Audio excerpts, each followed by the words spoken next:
ഇനി കൊച്ചി നെടുമ്പാശ്ശേരി വിമാനത്താവളത്തിലേക്ക് അവിടെ എന്താണ് അവസ്ഥയെന്നറിയാൻ ബിപിൻ സി വിജയൻ നമുക്കൊപ്പം തത്സമയം ചേരുന്നു. ബിപിൻ, നെടുമ്പാശ്ശേരിയിലേക്ക് പുതിയ വിമാനങ്ങൾ വന്നിട്ടുണ്ടോ? എന്താണ് latest updates? Good morning SKN. ഈ യുദ്ധത്തിന്റെ ഭീതിയിലും ചെറിയൊരാശ്വാസം. വിമാന സർവീസുകൾ ചെറിയ ഭാഗികമായിട്ടാണെങ്കിൽ പോലും അവർ സർവീസുകൾ ആരംഭിച്ചു എന്നുള്ളതാണ്.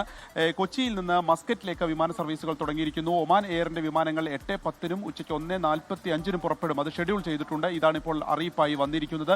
ഒപ്പം തന്നെ സൗദി എയർവേസിന്റെ റിയാദിലേക്കുള്ള വിമാനം രാവിലെ 8:20-ന് പുറപ്പെടും എന്നുള്ളതാണ്. ഇതാ ഇപ്പോൾ പുറപ്പെടാനായി 8:20-ന് പുറപ്പെടും എന്നുള്ള അറിയിച്ചിരിക്കുന്നത്. മസ്കറ്റിൽ നിന്ന് കൊച്ചിയിലേക്കുള്ള എയർ ഒമാൻ വിമാനം 7:40-ന് എത്തിയിട്ടുണ്ട്. മറ്റൊരു പ്രധാനപ്പെട്ട കാര്യമുള്ളത്, കറാച്ചിയിൽ 8 ഇന്ത്യക്കാർ കുടുങ്ങിയിരുന്നു. അതിൽ 3 മലയാളികളാണ്. അവർ പാലക്കാട് സ്വദേശികളാണ്.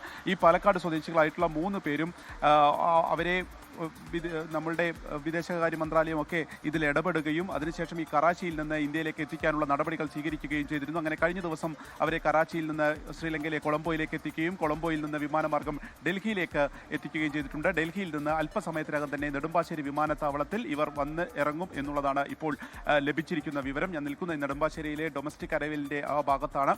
ആളുകളൊക്കെ തന്നെ ഈ ഒരു ആശങ്കയുണ്ട്. കാരണം ഈ സമയത്തൊക്കെ നിറഞ്ഞു നിൽക്കേണ്ട ഒരു വിമാനത്താവളം തീർത്തും ശൂന്യമാണ് എന്ന് തന്നെ പറയാം. അത് ഇന്റർനാഷണൽ അറൈവൽ ഉൾപ്പെടെയുള്ളവ അവിടെയാണ് ഭാഗികമായിട്ടെങ്കിലും ആളുകൾ വന്നു തുടങ്ങുന്നത്. ഇന്നലെ അബുദാബിയിൽ നിന്ന് 127 പേരും കൊച്ചി നെടുമ്പാശ്ശേരി വിമാനത്താവളത്തിൽ വന്നിറങ്ങിയത് ആശ്വാസമായി.